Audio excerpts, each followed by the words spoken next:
Here's the short answer. It's one of these 5. You have the iPod 5th generation, 7th generation. You have the iPod Touch, the newest one, 6th or 7th is totally fine. You have the iPod Nano, 7th generation, and 6th generation. These are the best iPods for 2022, bar none. The rest of them, unless you're here for nostalgic purposes, which is completely valid, probably are not worth purchasing in 2022. Number 1 on the list and the best daily driver is the iPod 5th generation and 5.5 generation.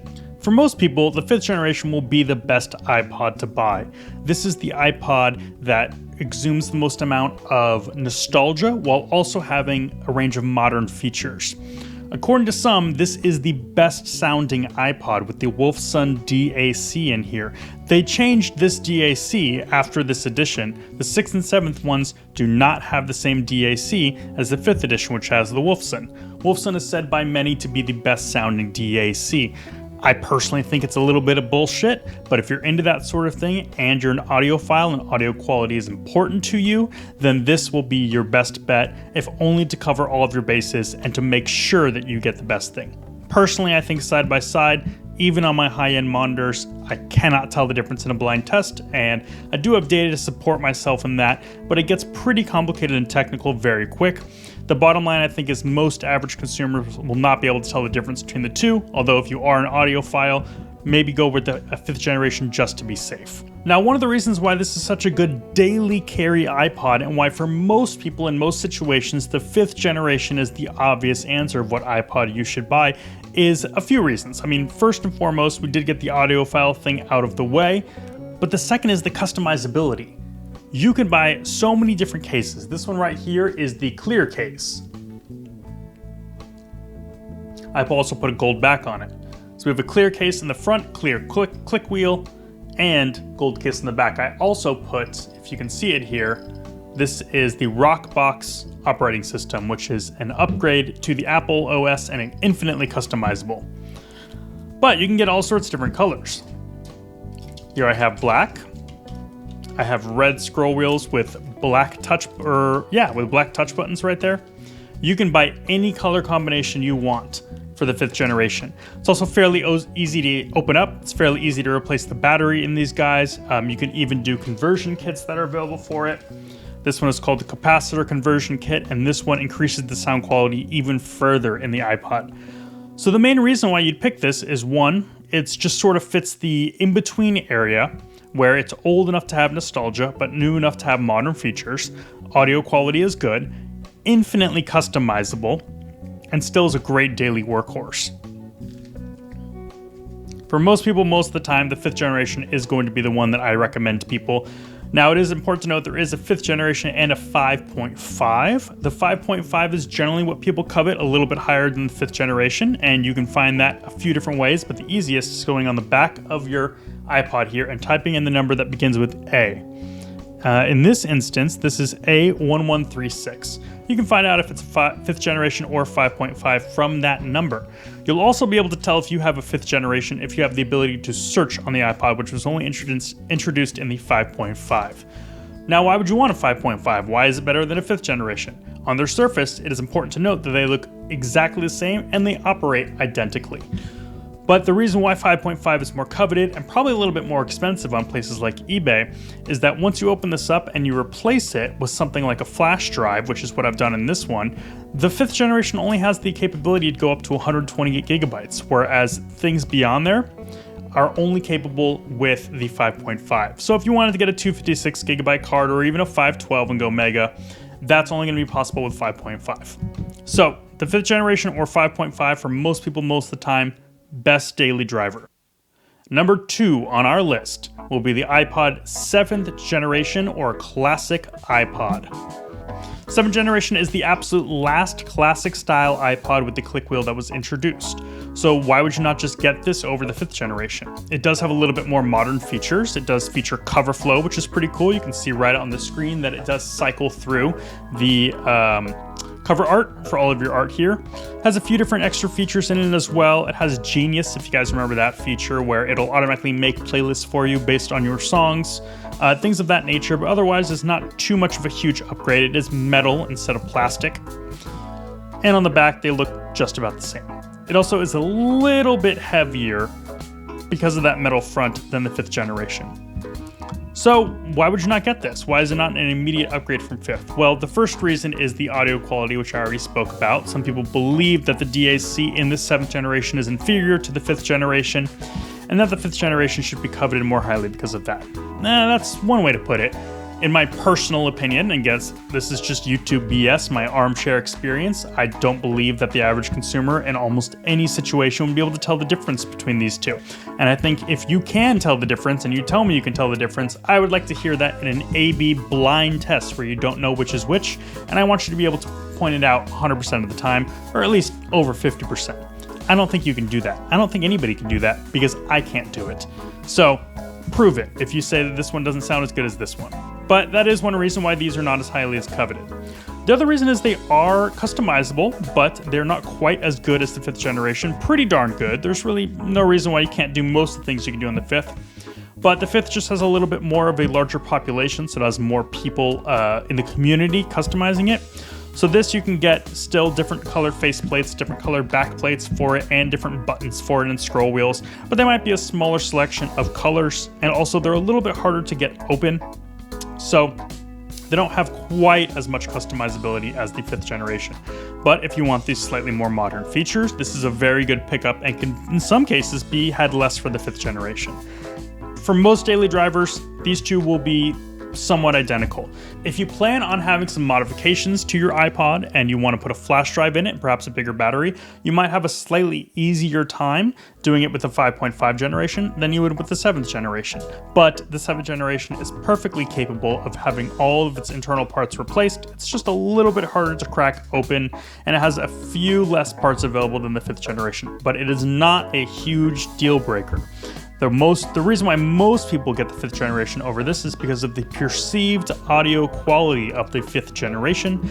Also, it just has a sort of nostalgia factor to it. It has that purely flat front to it with the gray and white scroll wheel that we all know and love. This one is the more modern rounded corner version, but they're pretty similar.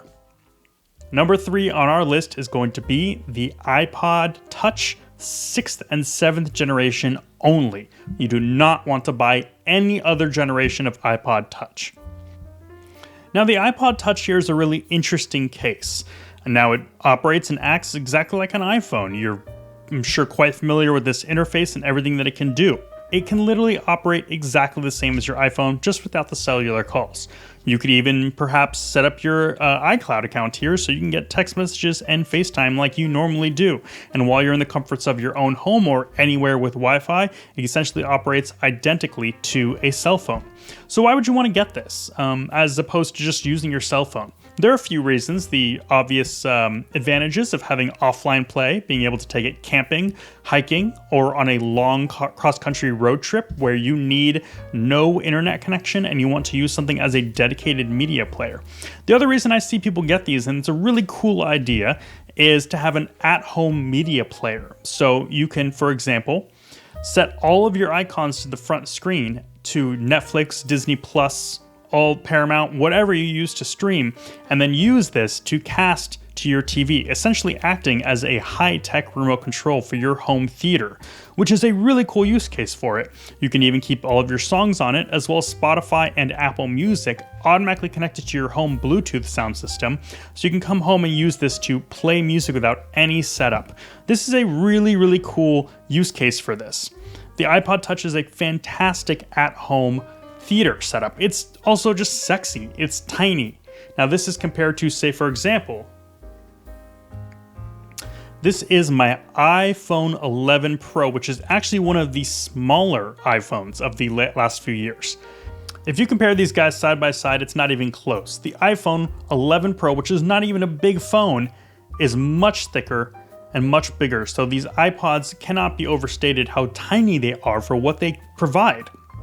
They can be easily slipped into a bag or a purse, thrown into the glove box, brought anywhere you need in the world when you need offline play. for both movies and music, as well as modern capabilities that the other iPods don't have.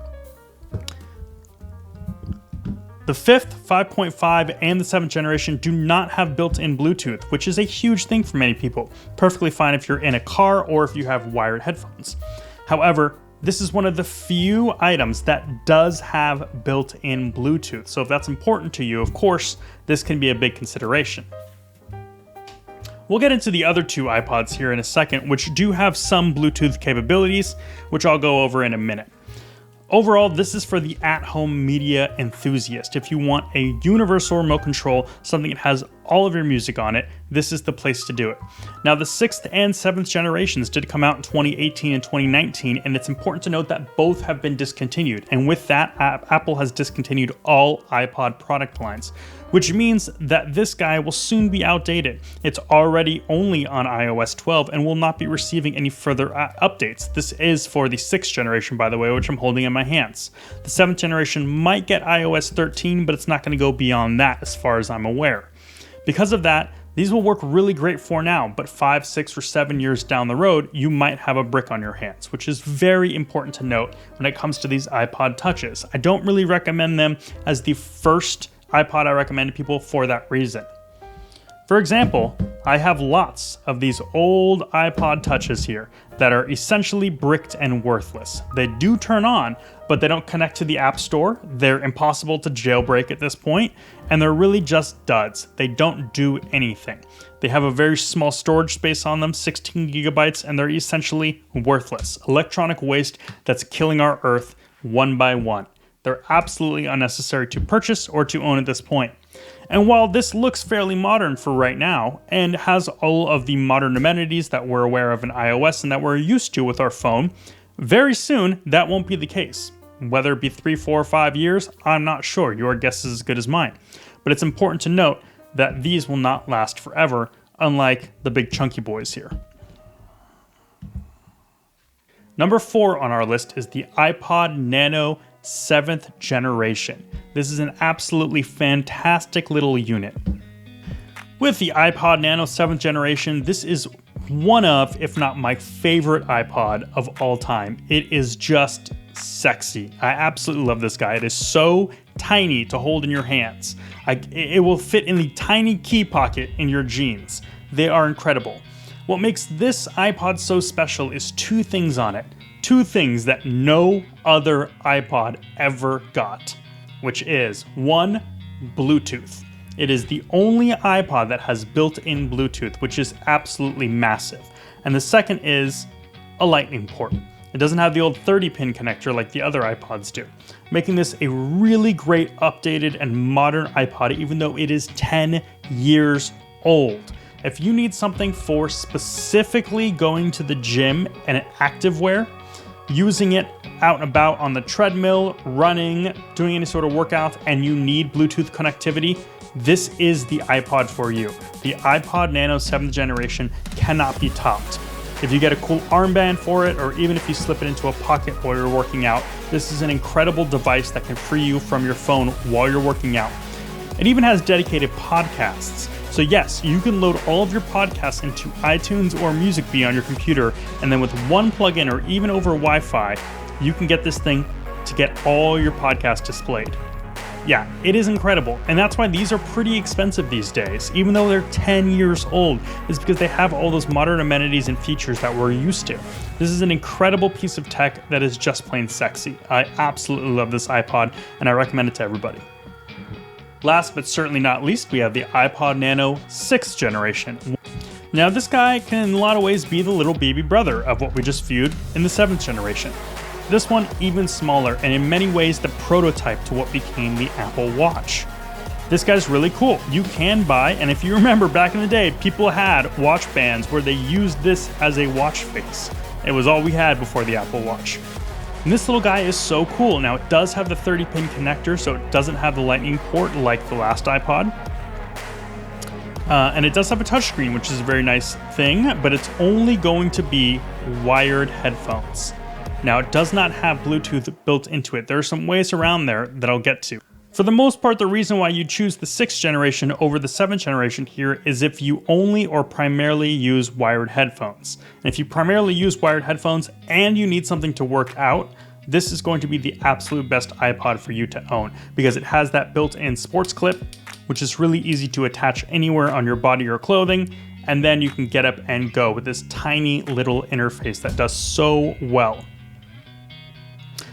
It is important to note, I didn't say it on the last one, both of these have Nike Fitness built in. As far as the capabilities in 2022, hard to say, I haven't tried it out myself, but they do have walking and running capabilities. It does track your workouts. So while it doesn't probably have most of the modern features that something like a Fitbit has, it does have rudimentary fitness capabilities. That's why these two are both the absolute best fitness iPods that we have. With that said, I think the majority of people would probably want to get the 7th generation, whereas if you are some of the few people left who use the wired headphones, which I do recommend, but I understand why people don't use them for working out, then the 6th generation might be up your alley. And so there you have it. There's the 6 iPods you should buy in 2022. Once again, we have the 5th generation with the bonus 5.5. We have the 7th generation, iPod Touch 6th or 7th generation, which I didn't mention earlier, but they're almost nearly identical. The 7th generation has a slight computer upgrade, but not really a huge deal for the purposes that we're using it for.